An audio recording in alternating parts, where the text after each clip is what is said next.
Hello everyone, my name is Sarah Rose, here with the SEMED Gardens Initiative, here today to talk to you guys about the ins and outs of starting your seeds indoors before it's warm enough to plant outside.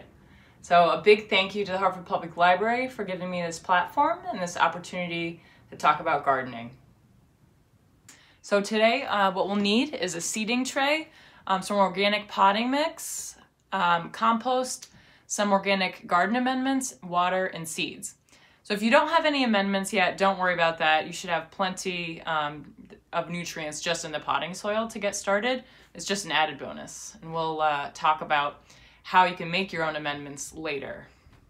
So this is Microbial Seed Guard. It's an inoculant from the BFA, the Bionutrient Food Association, which has a Hartford chapter. I got this for just a couple bucks, and it's gonna really help with germination and nutrition and stuff.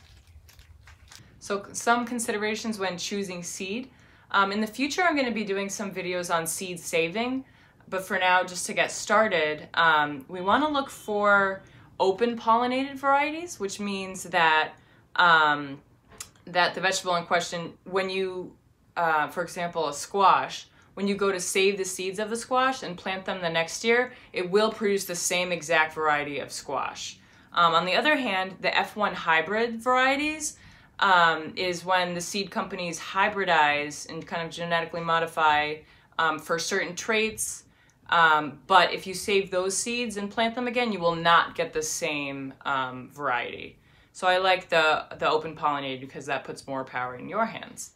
And some of the companies I really highly recommend are Fedco, which is a worker cooperative that sources seeds all over the world from small and large growers. Seeds of Change, High Mowing, Baker Creek, and companies like this that have a commitment to organic and heirloom and sustainably sourced seeds. Strictly Medicinals is also a good company for herbs. For selecting which seeds to seed in the trays or which seeds to seed outdoors when it gets warm enough, you want to think about the growth pattern of the roots and the plant as a whole. So generally speaking, any root vegetables that are going to develop underground are going to want to be direct seeded or direct planted. So that includes radishes, turnips, carrots, parsnips, beets, things like that.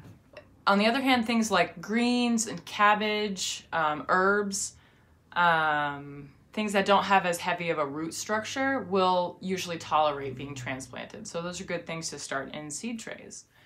Including broccoli and onions, things like that. So if you're not sure, definitely look it up because it varies by plant.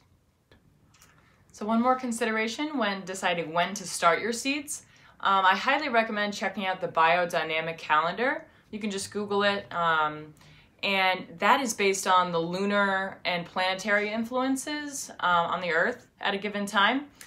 So it will actually show you using little icons which days are most beneficial for seeding and for fruiting plants and root vegetables and leaf development, stuff like that. So this little legend right here means it's a good day for seeding. So it looks like through April 10th is all great days for seeding. So now we'll mix our soil and compost and any garden amendments we want to add to the soil, making sure it's moist enough so that when you scoop it with your hand, you can make a snowball and it'll stay intact as one ball. Then we'll fill our trays, and I like to make dibbles with my fingers so that when I seed, the seeds will stay in the middle of the cell instead of falling to the side, which makes it hard when they sprout and you're trying to pull them out to transplant them. So I'm labeling my seeds that I've already seeded so I can make sure I remember what's in there. I'm going to put it right here so that you can see from this row onward is ashwagandha. So then now I'm going to start something else. So most seeds germinate best at temperatures in the 65 to 80 degree range, but you definitely want to look it up depending on what plant you're seeding because it does vary. So what if you have old seeds? Would those work? For example, I took out some oregano seeds from my box today and it said 2016. I was like, uh-oh. So the thing is, the germination rate does go down every year that you don't plant them. But depending on the plant, most of the seeds will be viable. You can just double up or triple up or quadruple up in the number of seeds per cell that when you're seeding it. And that will increase the chance of one of them germinating. So now that your seeds are in the cells, you want to sprinkle some dirt lightly over the top and pat it very lightly, so you make sure that that the seeds are covered, but you don't want to dislodge any of the seeds out of the soil, and you don't want to pack it down too hard, because that'll be harder for the seedlings to, the seedlings need to come up, you know, and push their way out of the soil, so you don't want to make it harder for them. Now we want to water in the seeds, ideally with a finer spraying watering can, but we'll make do, you know, with what we have. So just go from a distance and try to make it light. So another way, really good way of watering, if you don't want to compact the soil too much, that makes it harder for the seeds to come up, is by watering in the tray, bottom watering. So I'm gonna fill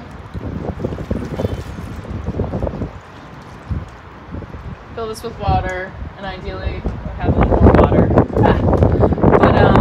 So the seed trays have a little holes at the bottom, and if I fill this up and put them in the water, then, you know, by capillary action, it'll pull the water up, so it'll it'll keep the dirt wet without compacting from the top.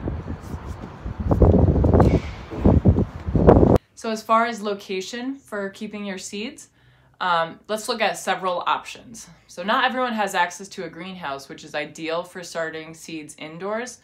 I did recently see some pop-up greenhouses and things for sale at Ocean State Job Lot, and they were for sale for various sizes in the $20 to $50 range, so that's definitely an option that's out there.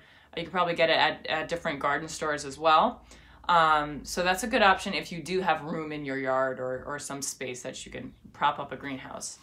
So if you have a porch, on the other hand, that has good sun exposure for those that are in the city, another option is putting our tray in a bin with a clear top, which will give it this greenhouse effect. So I'm taking this Sterilite bin that latches, and I'm putting my seeding tray right in, flipping it upside down, and I'm putting the seeding tray right in the top and latching it over, so that the clear bottom is allowing the sunlight through and trapping in the moisture and heat. And the other great thing about doing it in this bin is it's easy access. We can just unlatch the top for watering it and checking on our seedlings. So there's many other ways to start seeds, you know, just being creative with what you have lying around. I know a lot of people start their seeds in egg cartons. I saw this on Facebook the other day, folks saving up their eggshells, and you can kind of rinse out the bottom of the eggshells and make sure they're intact enough to hold dirt. But you can put them all, I've put them here in an aluminum pie shell, just because the aluminum helps to conduct the heat so they stay warm. And now you just fill them up with dirt like normal, and you can put your seeds in that way.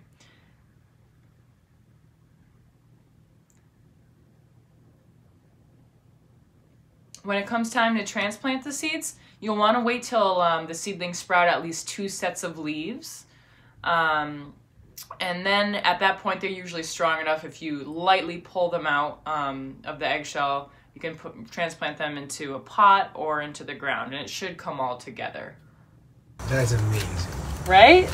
What? Show me right now the whole process with this 1 cup. Yeah, I will. So you just you're just cutting strips, probably about probably like 3 inches wide. Cut a strip of newspaper. And this is a little tool called Pot Maker. I think it was like 15 to 20 bucks, but you know, I bought it last year or the year before, and it's, you know, it'll last you as long as you have it. And so you just wrap the paper around the pot thing. Just wrap it tight. And then you gotta fold over the edge, the bottom. And you fit the bottom piece in, it fits right in. Then you just mash it together in it. got a pot. Hey. Wow, these are amazing. Yeah, right? 100%. So very sustainable alternative Yeah. to seed trays.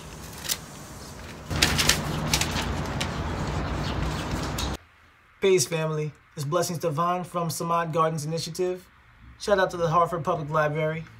So one thing to be mindful of as we're starting our seeds, it's the power of positive thinking. One of the most profound things in the universe. See, it's the intention. All life responds to intention and energy. It's no different than a human baby. The baby responds positively and it grows healthier with that love, that nourishment. So let's take a second. Whatever's going on in our lives, you know what I'm saying? Really stop and let's appreciate this moment because we're starting life. That's a very important, very joyous, momentous occasion. And our plants really respond to that very well. If you're stressed out while you're doing it and you're taking that time to be stressed out and you're feeding the plants and the seeds with that stressed energy, it's going to respond in sickness and in weakness. But if you appreciate the plants and you're like, thank you, we're starting this new life, we're having a new brand new beautiful chapter in our lives, it's going to respond in a much healthier fashion. And that's really where the satisfaction comes in. So thanks for watching and being here with us. If you have any other methods or seed starting successes or failures to share with us, please do that. And a big thanks to the Hartford Public Library for this platform and opportunity. And thanks to Fernando behind the camera. So if you like what you heard, you can follow the Samad Gardens Initiative on Instagram or Facebook or YouTube as well. And you can support us at patreon.com. Some of the support levels include getting sent to your email every month, DIY garden amendments and gardening hacks, and also one-on-one consultations for your individual gardening needs, and more fun rewards. In future videos, we'll be going into seed saving, food preservation and storage, herbal and culinary preparations, and other sustainable gardening tips. So stay tuned, and remember, you gotta grow it.